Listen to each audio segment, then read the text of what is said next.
Os dias antes de nenhum. Este é o título do livro de Ricardo Terto, lançado pela Patois em 2019.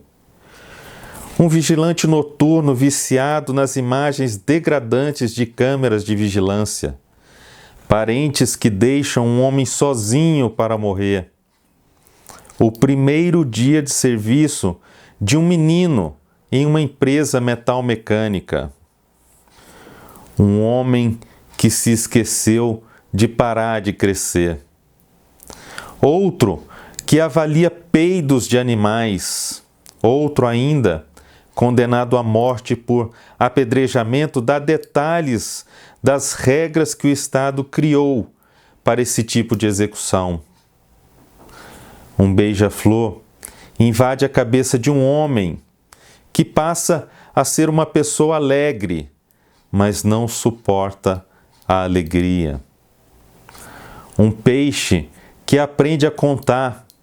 Um salva-vidas que não acredita nas vidas que salva.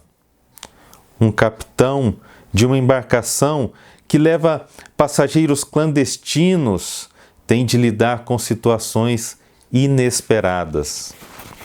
Um pintor que pinta as paredes de uma casa de várias cores, mas as paredes sempre voltam a ser amarelas sozinhas.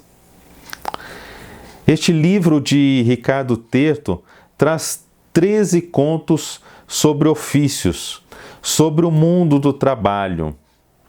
Porém, trata de um mundo e de um trabalho distorcidos por um certo maniqueísmo, por situações amplificadas por olhares degenerados, por uma necessidade extrema de sobrevivência. O universo ficcional de Ricardo Terto não deixa brechas para soluções óbvias. Tudo nestes contos é surpresa.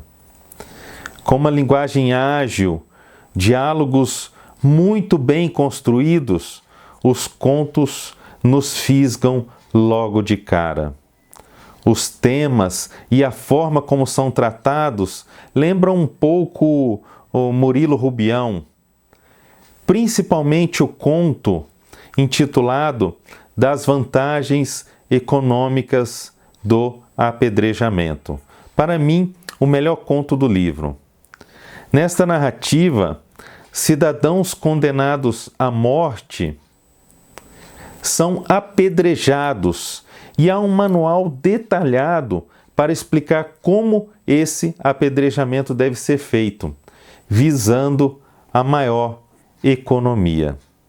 É uma crítica ácida e muito pertinente a estados que obedecem apenas à lógica do mercado. O sofrimento humano deixa de ter valor em nome de uma economicidade que é, sobretudo, ilógica. Os empregos, as atividades retratadas no livro revelam um mundo falido, em que as próprias atividades parecem sem sentido, parecem deslocadas do sistema produtivo, sem objetivo, sem finalidade. É o trabalho pelo trabalho. A necessidade de ação, o orgulho de produzir, mesmo que essa produção não signifique nada. Os contos são curtos. A ironia está muito presente em todas as histórias do livro. Aquele humor um pouco decepcionado, do tipo rir para não chorar. A vida em sociedade nestas narrativas perdeu o sentido. Ninguém mais compreende ninguém. Ninguém mais se interessa por ninguém. Ninguém mais precisa entender ninguém.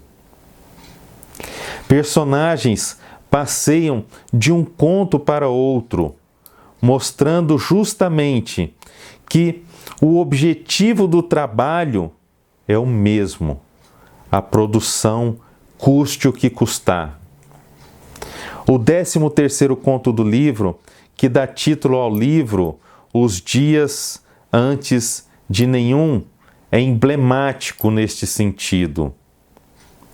Narrado em terceira pessoa, são descritos 13 dias de uma espécie de fim de mundo, em que tudo para. A nova regra para o mundo é a inatividade. Não há mais possibilidade de movimento, o que sugere que sem um ofício, sem trabalho, não pode haver humanidade. Essa quase unidade temática dá ao volume e ao autor uma identidade, e isso é algo muito importante na literatura. Ricardo Terto tem estilo, e eu espero que este seu livro de contos chegue ao maior número de leitores possível. Eu vou ler agora o conto Falta Injustificada, e eu tenho certeza que após essa leitura, vocês vão se interessar pelo livro. Não se esqueçam de se inscrever no canal Acontece nos Livros. Falta Injustificada, capítulo 2. Tendo Augusto dormido de janela aberta pela manhã, pôde o pequeno beija-flor entrar em seu quarto e, num comportamento absolutamente espetacular para um pássaro, enfiar-se no ouvido do homem que dormia. Ao despertar, não se viu abatido e indiferente como sempre. Tal revigoramento lhe causou um enorme desconforto. Convicto de sua infelicidade, checou se todo o rancor e a decepção se mantinham em sua memória. Estavam. Mas algo parecia acontecer ali no momento em que buscava suas recordações. A cada minuto, renúncias, frustrações e antipatias até então enraizadas se desfaziam como espuma de leite matinal. Indignado pela ameaça de se reconhecer em boa paz, o homem reportou a situação a seu chefe e, dispensado dos ofícios do dia, tratou de procurar urgentemente um médico. No caminho para o hospital, percebeu que até a dor aguda e gelada da perda da mulher Lúcia, que lentamente definhou até desaparecer em calor irrecuperável, começava a se atenuar em luminosidade sem febre. Após alguma espera e exames diversos, sentindo o fardo da mágoa se desalojando, redescobria o sabor das coisas e a temperatura da própria saliva. Necessitava sem demora de um diagnóstico. Finalmente, uma radiografia revelou que um pequeno pássaro invadiu seu crânio pelo ouvido e estava se debatendo em velocidade impressionante, bicando lembranças e regiões de angústia. O doutor achou por bem, antes de qualquer decisão, perguntar se Augusto autorizava uma cirurgia. A autorização foi imediata. A meta na firma acumulava enquanto ele se perdia entre o ânimo incomum e a preguiça. Ao recobrar a consciência, mesmo em dormência pós-operatória, percebeu aliviado que estava muito infeliz e magoado, como de costume. O médico trouxe o bichinho ainda vivo num frasco e perguntou se ele queria tomar alguma providência, cuidá-lo talvez. Apenas livre-se dele.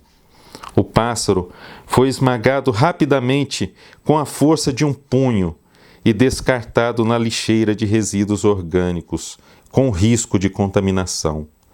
O restante da semana foi produtivo e sem maiores surpresas. Capítulo 1. Lúcia percebe que reencarnou no corpo miúdo de um beija-flor.